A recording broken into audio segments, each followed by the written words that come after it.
Viete čo, vážení priatelia? Sulík so Šimečkom mi pripomínajú výborný fór. Ako sprievodca vo vlaku vstúpi do kupé, kde sedia 5 naši spoluobčania a pýta si od nich cestovné lístky. Dostane do rúk 4 lístky, prekvapene pozrie a hovorí 4. A jeden zo spoluobčanov odpovedá, však 4. No ale vás je tu 5, nedá sa sprievodca. Dostane odpoveď, však 5. Počkajte chlapi, pokračuje sprievodca, mám 4 lístky a vás je tu 5.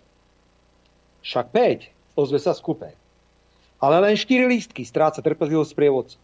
Však 4, nedajú sa spoluobčania. Doriti, ak mám 4 lístky a vy ste tu 5, tak jeden z vás cestuje na čierno. Však to logicky uzatvára osadník. Predseda parlamentu Peter Pellegrini musel dnes odmietnúť opozičný návrh na odvolanie ministerky kultúry, lebo mal málo podpisov. Ak chcete, aby Národná rada rokovala o návrhu na vyslovenie nedôvery ministrovi, potrebujete minimálne 30 podpisov poslancov Národnej rady. Tak hovorí ústava. Tento ústavný článok pozná každý a za 30 rokov účinnosti ústavy nepoznám ani jeden jediný prípad, kedy by niekto z hlúposti podal návrh na odvolanie ministra, ktorý by nesplňal túto základnú ústavnú požiadavku. Až sa našli dve strany, PAT a MAT, Progresívne Slovensko a Sloboda a Solidarita, ktorým sa podaril tento neprekonateľný rekord. Podali návrh, na ktorom bolo 28 podpisov, rozumiete? Opozícia ide do významného ústavného aktu, do návrhu na odvolanie ministerky kultúry pani Šimkovičovej a ani si nezráta podpisy.